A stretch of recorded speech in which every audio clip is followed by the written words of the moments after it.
ஒரு பெரிய நாடு. அந்த பெரிய நாட்டில் பெரிய அரண்மனை. அந்த அரண்மனையில் ராஜாவும் ராணியும் இருந்தாங்க. ரொம்ப திறமையாக ஆட்சி ஆண்டுட்டு வந்துட்டு இருந்தாங்க.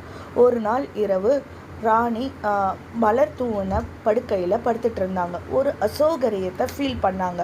என்னன்னு தெரியல ராஜா, என்னமோ எனக்கு குத்திக்கிட்டே இருக்கு, ஒரு உடம்பெல்லாம் வலிக்குது அப்படின்னு ராஜாவுக்கிட்ட சொன்னாங்க. ராஜா வந்து பார்த்ததும் அந்த மலரில் இருக்கிற அரும்பு தான் ராணியை குத்துந்து. அதை பார்த்த உடனே ராஜாவுக்கு ரொம்ப மனவேதனை ஆயிடுச்சு.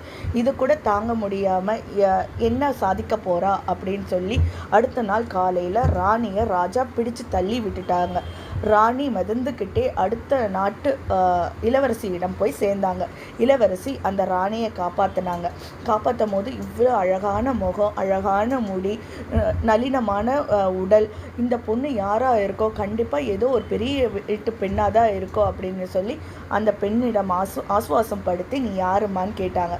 ஆனால் அதுக்கு ராணி ஒன்றுமே சொல்லலை. நான் கீழே விழுந்துட்டேன் இளவரசி அப்படின்னு சொல்லிட்டாங்க. சரி, இளவரசி அவங்கள கூட்டிகிட்டு போய் அரண்மனையில் இருக்கிற வேலையை பாருங்கள் அப்படின்னு சொல்லிட்டாங்க. அதனால் ஒரு நாள் ராணியிடம் அந்த இளவரசி ஒரு முத்து மாலையை கொடுத்தாங்க. இதை பத்திரமா பார்த்துக்கோமா, நான் குளிச்சுட்டு வர வரைக்கும் நீ பார்த்துக்கோ அப்படின்னு சொன்னாங்க. அதனால் ராணி அந்த முத்து மாலையை ஒரு ஆணியில் மாட்டி வச்சுருந்தாங்க. திரும்பி வந்து இளவரசி கேட்டபோது அந்த ஆணியில் அந்த முத்து மாலை இல்லை. அதனால் இளவரசி அவங்களுக்கு தண்டனை கொடுத்தாங்க.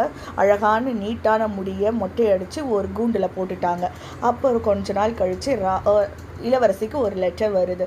அது என்ன லெட்டர்னால், ரொம்ப நாள் கழித்து அவங்க அண்ணன் வந்து ராஜா இவங்க இளவரசியை பார்க்க வராங்கன்னு ஒரு லெட்டர். ராஜாவை நல்ல பிரம்மாண்டமாக வரவேற்கிறாங்க, ஆரவாரத்தோடு வரவேற்கிறாங்க. ஒரு நல்ல திருவிழா போல் இருந்தது. இருக்கும்போது ராஜாவை பார்த்துக்க அந்த மொட்டை தாதியை அனுப்புகிறாங்க. மொட்டை தாதி அழுதுகிட்டே ராஜாவோட காலை கழுவிட்டு இருக்கா. ஏன் அழற, உனக்கு என்னம்மா கஷ்டம் அப்படின்னு ராஜா கேட்டாங்க. என்ன தெரியலையா ராஜா, நான் தான் உங்களுடைய ராணி அப்படின்னு அழுதுகிட்டே அந்த ராணி சொல்கிறாங்க. சரி, நடந்ததெல்லாம் சொல்கிறாங்க. முத்து மாலை எங்கே அப்படின்னு கேட்டாங்க. முத்து மாலை இருந்த இடத்த போய் காமிக்கிறாங்க. அது கோடரி எடுத்து உள்ளே பார்த்தா அந்த முத்து மாலை உள்ளே மறைஞ்சிட்டு இருக்கு. இதை வந்து இளவரசிக்கிட்ட சொல்லி ராணியை வந்து தன் நாட்டுக்கு அன்போட அரவணைப்போட ராணியை கூட்டிகிட்டு போனாங்க.